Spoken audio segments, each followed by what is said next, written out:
Olá, gente, para a nossa aula de matemática, também online, como a Adriana falou, são esses conteúdos que vocês vão encontrar na revisão, certo? Sistema de numeração decimal, que compreende as ordens e as classes. Como é que eu sei ordens e classes de um determinado numeral? Por exemplo, classe é de 3 em 3 números. Então, se eu tenho aqui um exemplo de 510, então eu tenho apenas uma classe, né? E ordem é cada numeral desse. Unidade, dezena e centena. Então, aqui eu tenho 3 ordens. A ordem da unidade, a ordem da dezena, a ordem da centena. E tenho uma classe por quê? Porque para formar uma classe, eu preciso ter 3 numerais, certo?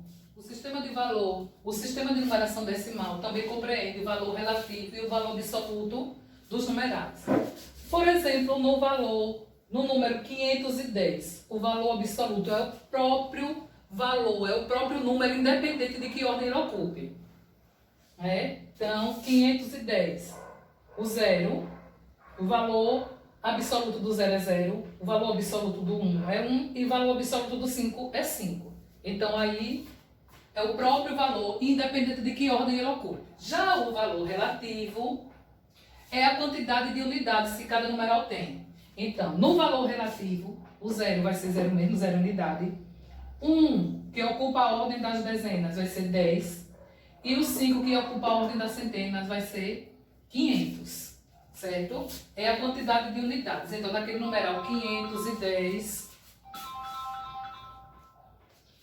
No numeral 510, eu tenho, no numeral 1000, eu tenho o valor relativo dele, 1000 unidades, que é a quantidade de unidades do numeral, certo? Também vocês vão estudar multiplicação. Multiplicação por um número, multiplicação por 2 numerais também, certo?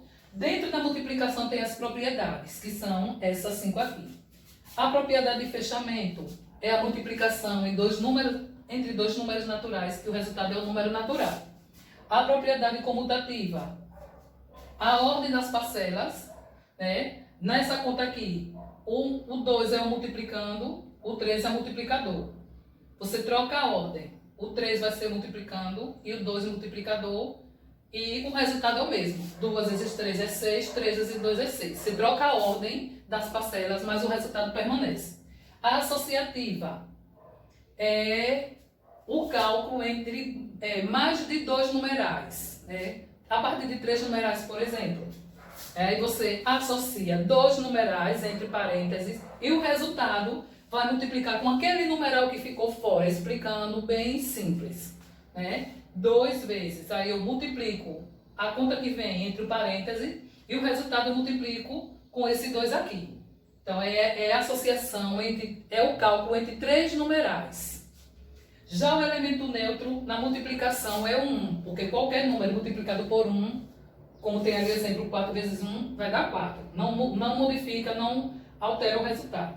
Já a propriedade distributiva é a associação entre uma multiplicação com uma soma ou uma subtração, certo? Como tia Adriana já explicou que nas expressões numéricas, caso venha parêntese, por exemplo, você multiplica. Você resolve o cálculo que vem dentro do parêntese e depois resolve com o numeral que ficou fora do parêntese. Então, aqui eu somei, né? E vou multiplicar pelos 2 depois. É a propriedade distributiva. Também tem o sistema monetário. Sistema monetário, estamos falando em relação à nossa moeda, ao dinheiro, ao real.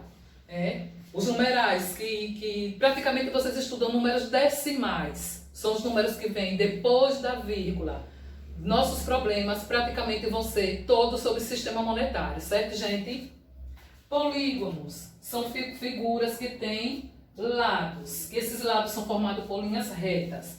Então, existem vários polígonos a depender da quantidade de lados que ele tem. Figuras com 3 lados, triângulos, figuras com 4 lados, quadrados. Então, que seus lados sejam formados por linhas retas, certo? Lá no livro de vocês tem a quantidade de lados de um polígono e como ele é chamado, certo? Tem os poliedros também. Poliedros são figuras com várias faces, e essas faces têm formato de polígonos, têm formato de linhas retas. Essas figuras, elas têm faces, vértices e arestas. Tem várias faces, vértices, são os encontros das linhas. Então você faz uma figura, vai fazer uma figura, um quadrado, por exemplo, um cubo, por exemplo.